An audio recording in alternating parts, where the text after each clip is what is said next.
Hello, and welcome to MCN, the McAllen Cable Network. I am Teclo Garcia, host of the City of McAllen's Public Affairs Update Show. Today, we have as our guest, Rio Grande Valley Partnership President and CEO, Julian Alvarez, and RGV Partnership Board Chair-elect, Deborah Cordova. Welcome to the show, and happy holidays to the both of you. Thank you. Thank you for having us. Well, let's jump right into this. Who is the RGV Partnership, and what do you do? The RGV Partnership was initially created back in 1944. The first chairman of the board was Lloyd Benson Sr., and he initially wanted the partnership to represent an idea of trying to cultivate different opportunities for the region to advance economic development and to foster different relationships as a region.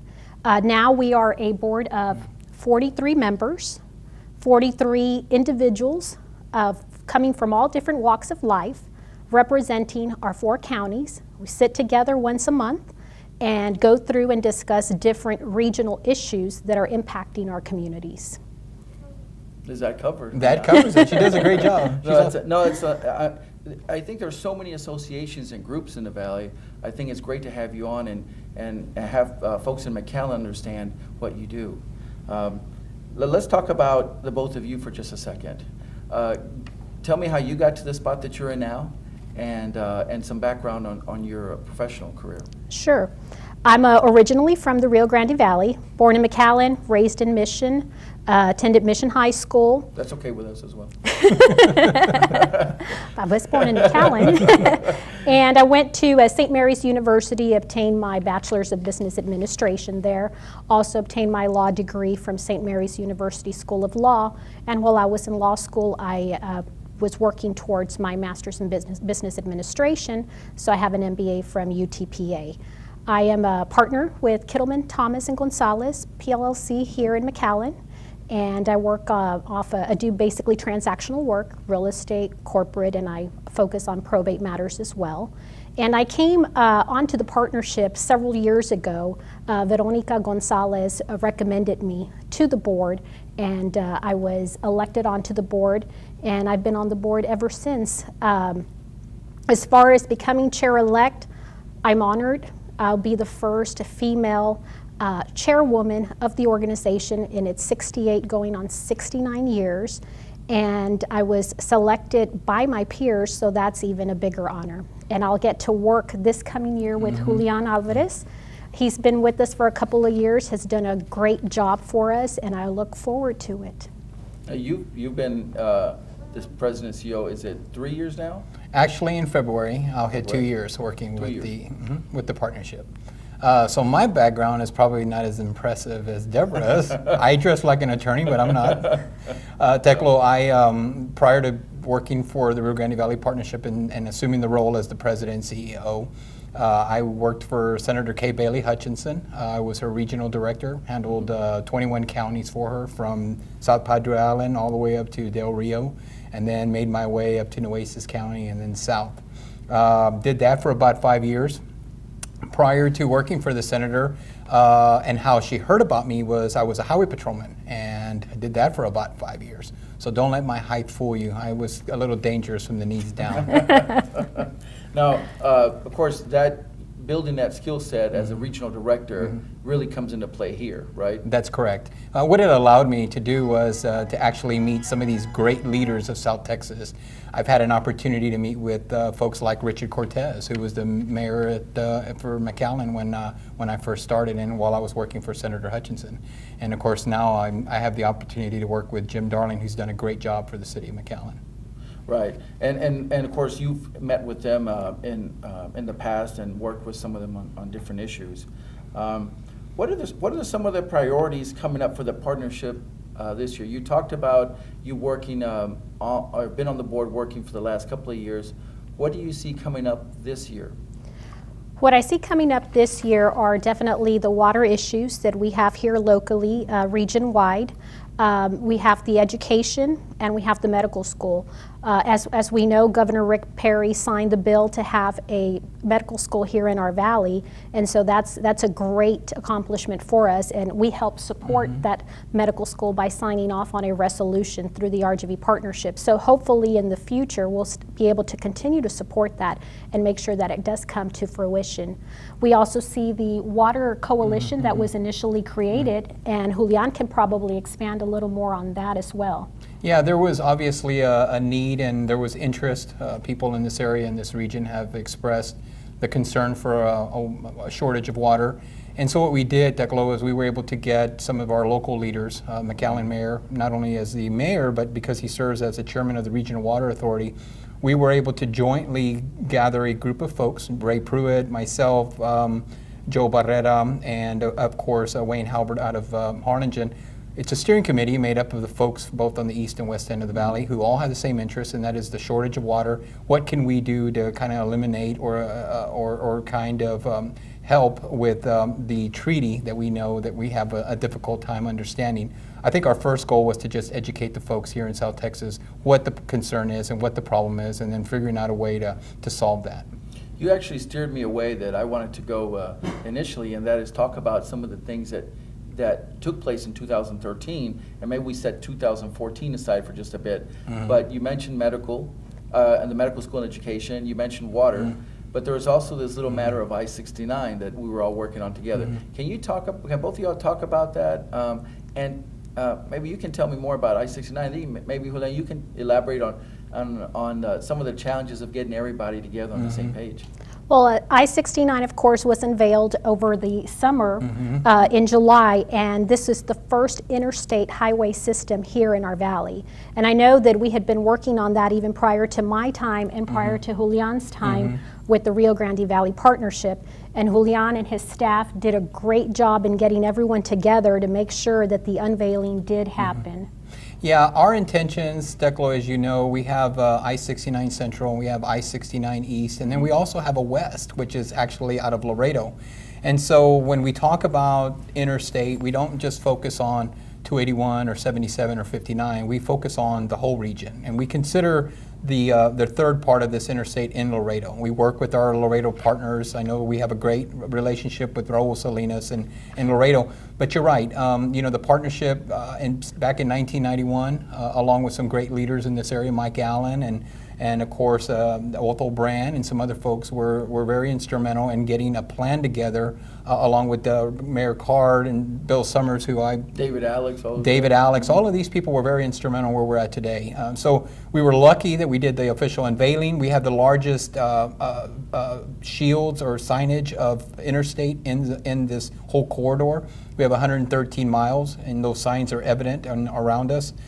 We still have 972 miles to go, to our Canadian border, but we've made a lot of progress, and I can tell you that the folks here and the leadership and those that are engaged, you're among those. I've been on some of the steering committees, some of the TxDOT planning committees, so you're right. Oh yeah. Yeah, but it's always challenging, and I think the Valley seems to be addressing this in a lot of different ways, to address sort of issues as a region. In fact, just today this McAllen City Commission, the Forest City Commission had a joint meeting on a variety of issues, but maybe y'all can talk about, you've been on the, I think it's public knowledge. Sometimes it's hard for us to come together on something.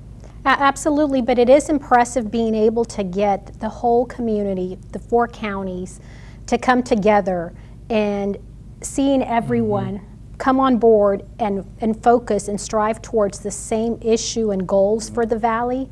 Very impressive for us, I believe. Yeah, if you look at some of the big things that are happening right now, you just mentioned 2013. If you think of all the good things that have happened, the signage of possibly having a medical school, the consolidation of 2 universities into one, the fact that we have the possibility of a space launch taking place in our backyard, Teclo. I mean, everyone here has involved or has been engaged in the accomplishments this past year. It wasn't just one city, one county, it was everyone. And it's actually made our job really easy. As a board, we meet, and as Deborah has mentioned, we do have representation from the 4 counties when we do discuss our issues, our priorities for this region. So we're very blessed that everyone has seen that the 3 major things that we're working on, we all have in common: transportation, education, and healthcare.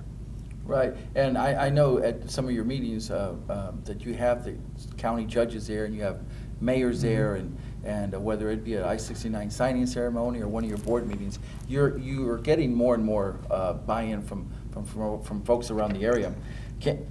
We mentioned the medical school. We talked a lot about I-69, and then the 2 universities joining up, which is a huge deal for us. And those 3 things are monumental for the Valley altogether. Absolutely. Having a university that's going to have access to public university funds, permanent university funds, that is an absolute accomplishment, I think, down here in the Valley. And it's great to see 2 universities coming together, and then having the UT system coming down here and establishing the new UT Rio Grande Valley.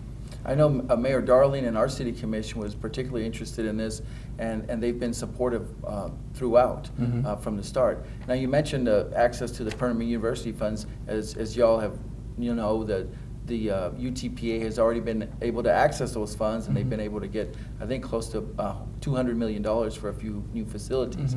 Let's talk about the fund that y'all created, though, and the foundation. Can you all tell me about that? Sure. I'd let Deborah do that because it was historical, and it's actually something that we hope the business community throughout the South Texas region will support. And it's just what's it called? It's the Rio Grande Valley. Well, it's the UTPA endowment that we created, and we were the first to do that. Absolutely, the first to do that. We donated initially $10,000 to help create and set up this endowment of its kind, and recently we held a golf tournament, and the net proceeds went to that endowment. So we were able to donate an additional $10,000, a little over $10,000, a couple of weeks ago, and we made the check presentation, and we had a meeting, and the chancellor was down, and it was fantastic. Yes. And that took place in Harlingen. That's correct. Right, the check presentation. Now, and where does that money go?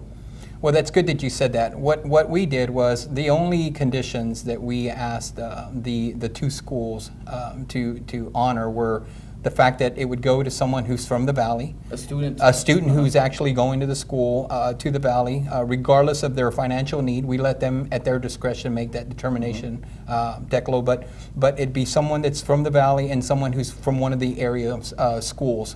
So it's not a transfer, and someone that's obviously maybe going into the medical field, but we let them take care of that. So someone from San Benito High or La Jolla High or Edinburgh or wherever they're from, here from McAllen, could possibly qualify and receive some funds from this particular foundation. That's correct.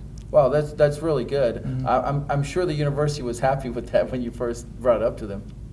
They were excited, as we were as well, being able to do this and be the first ones to set this up. Hopefully others will follow in our footsteps and have some additional leaders here, create some additional leaders here in our valley. Julian, when we get into getting things for the Valley from around the state or the legislature, which, by the way, I think you would agree that, or both of you would agree that the legislative delegation from the Valley really did a heck of a job this past session. I mean, they really worked together, and we were able to get several things and do some bipartisan work that got the universities together and the PUF fund access and the med school. I didn't know if you wanted to say a few things about our delegation. Yeah, I'm glad you said that. What I wanted to share with you was, none of this could have been possible, Teclo, if it hadn't been for the great leadership of not just our state reps and state senators, but also the local community, having the folks here in McAllen and Mission and Harlingen and Brownsville. And I mean, you could go on and on. Everybody knew that the one common goal that we had was to have such a facility or a med school like this in South Texas. You know, my hat goes out to the folks in Austin. They did a great job. They met during after hours in session. We obviously went into 3 sessions, you know, and these people continuously have the best interests of South Texas. I'm not sure if you'd like to add to that, but they did a great job. He covered it all. Yeah, they did absolutely a great job. And if I may add, is you know, the partnership reports, as the president and CEO, I report to my board, and they ask me our state legislators' involvement, and let me tell you, they all got a plus. You know, A+ on all their efforts, what they did, their work, and their engagement with the community and their involvement. So we certainly supported our legislators from the get-go. We knew that they had our best interest at hand, and so it was an A+ from us. Our mayor and city commission just had him here about a month ago and honored him with some plaques and so forth. I'm not sure if you were here at the meeting or not, but no, it's important. I think you know, it's public service and they go into it for certain reasons. But I think we always want to make sure that they're appreciated for all the work they do. They're away from their families. They're in incredibly tight situations. You know, making votes. You know, trying to figure out what's best for them in their district, and so it's always tough. Well, I know y'all appreciate him. We appreciate him as well. Can we talk more a little bit about the 2 universities again? We touched on it, and maybe we can go looking forward here. The University of University of Texas Brownsville is getting a new campus. UTPA is going to grow. Deborah, how do you see that? How do you see those opportunities unfolding for the Valley with that growth? Well, absolutely, it's going to be a great thing for us as far as from the educational aspect. We're going to be able to retain and have some of our students stay here and attend already, you know, we've got 2 caliber universities, but attend a university through the UT system. It's going to create additional jobs, and I think having our students stay here, our kids stay here, creating our leaders, you know, our doctors, hopefully lawyers and accountants, all types of professionals, educators. I think it's going to be great for the Rio Grande Valley.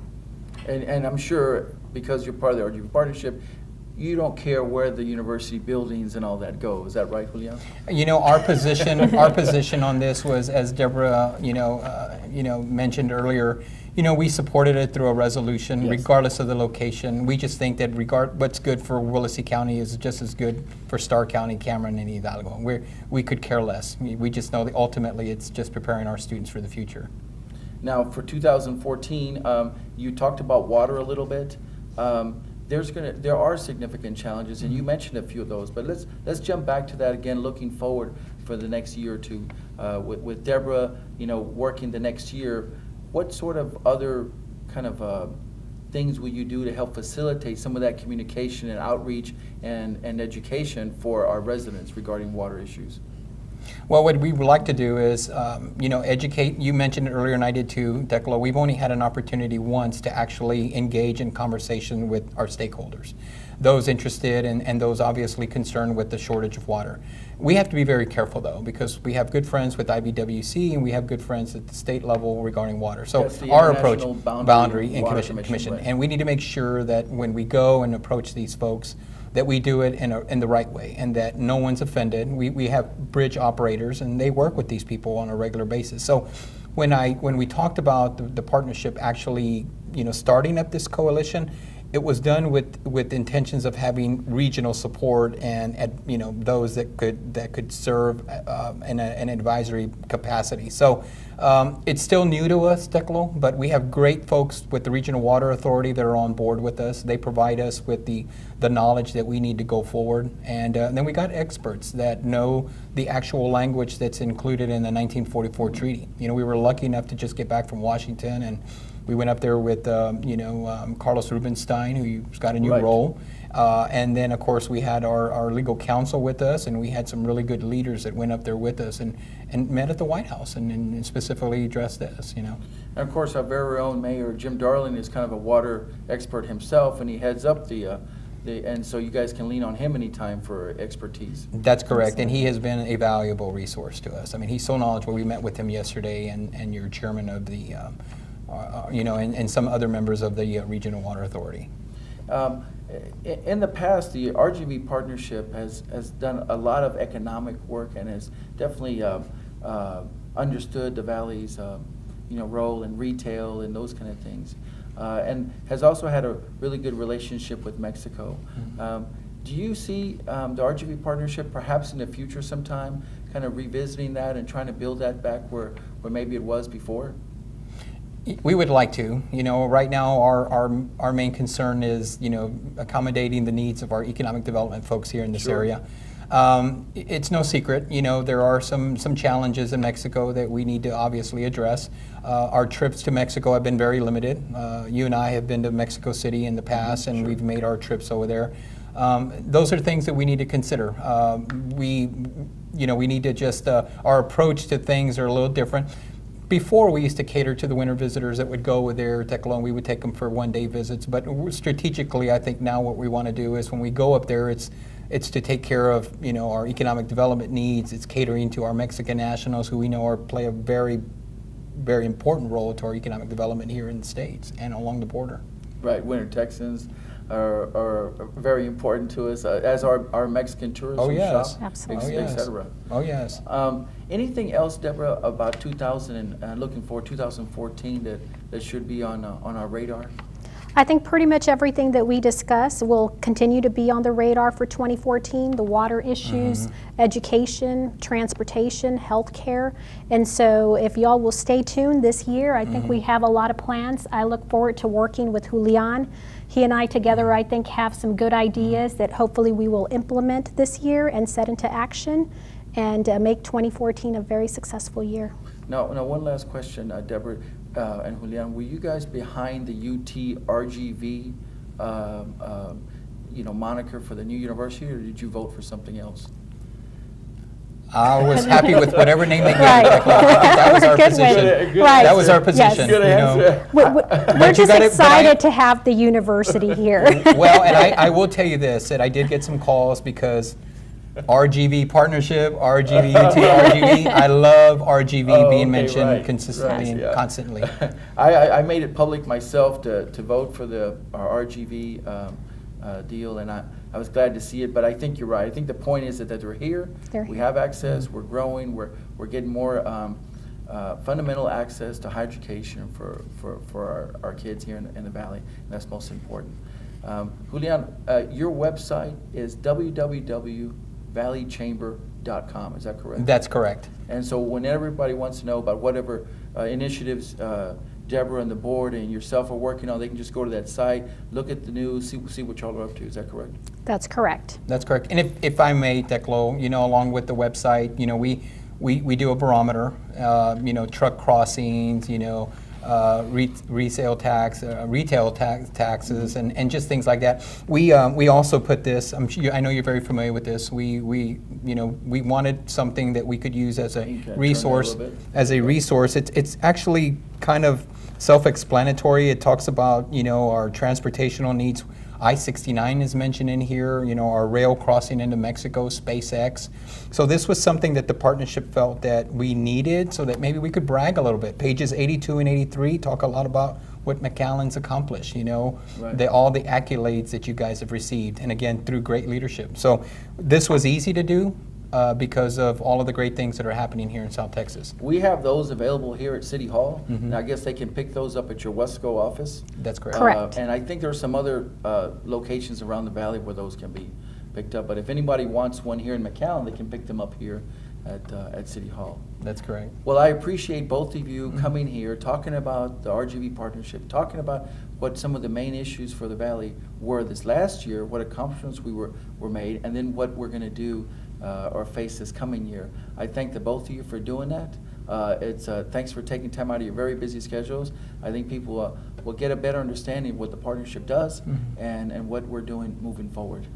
I appreciate all of you for tuning in to the McAllen Cable Network. Until next time, thank you very much.